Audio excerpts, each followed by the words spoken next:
BJP this morning, which the Aam Aadmi Party is saying was a hush-hush meeting with the LG. What is the Congress's take on it? See, we are confused. There are so many meetings between BJP president and LG House.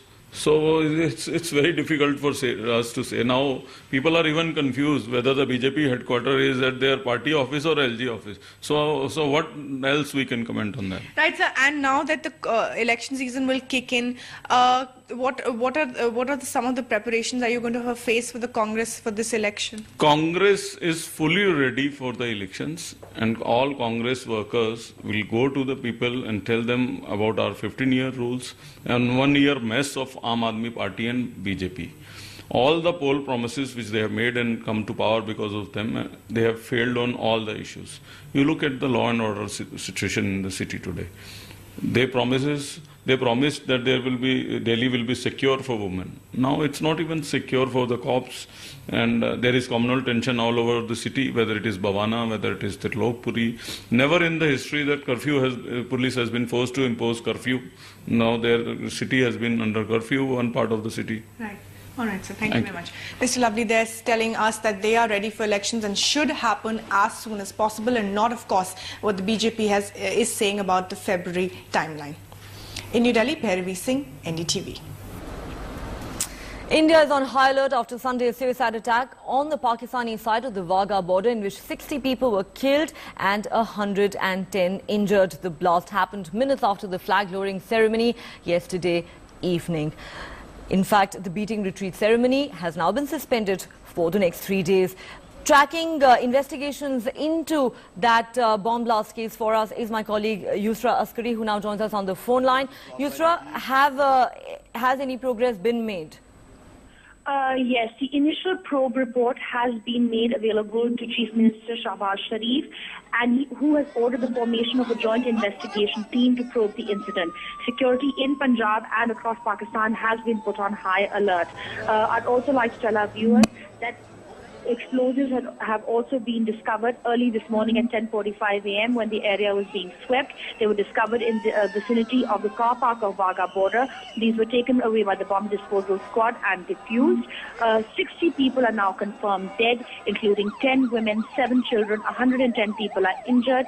And we also do know that 3 Rangers personnel have lost their lives and 5 others have been injured in the incident. All hospitals in the area still remain on high alert, and repeated calls for blood donations have been made by all hospitals. Neha? Right, Yusra, thanks very much for those details. So 7 arrests have been made in that case. The BJP has issued its first list of candidates in Jammu and Kashmir. Out of 45 candidates, 13 are Muslims. The party is contesting most of the 87 seats in the state, and all propping up fringe groups and former separatists having a tactical alliance with them. Tracking that for us is my colleague Nazir Masoodi, who now joins us from Srinagar. Nazir, of course, galvanized by its recent victories in Haryana and Maharashtra, the BJP now hopes to capture Jammu and Kashmir as well. And what's really interesting is that they're now actually tying up with former separatists. While BJP is trying to forge an alliance, a tactical alliance with all the smaller fringe groups in Jammu and Kashmir, particularly in Kashmir Valley, to achieve its mission 44 plus in Jammu and Kashmir.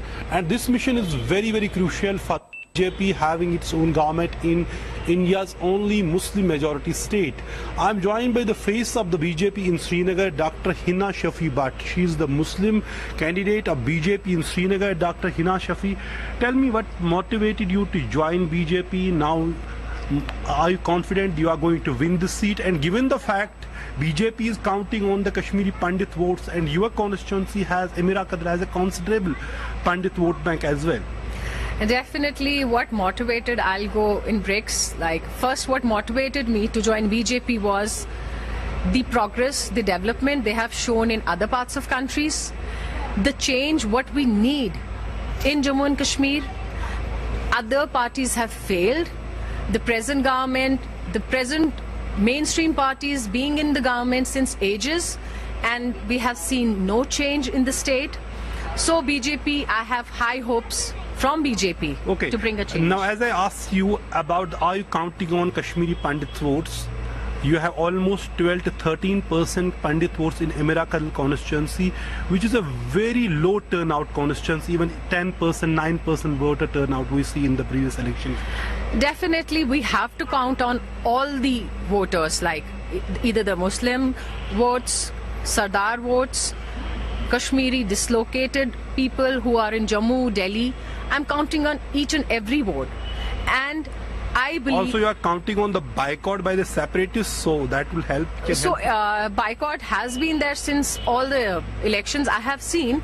So it is definitely the loss for the Kashmiris if they do boycott. I'm not counting on boycott. I will hope and I will request people to come out and vote. That will change the scenario of whole Kashmir politics. While BJP doesn't have any formal alliance with any major political party, it is actually banking of propping up the fringe groups in Kashmir.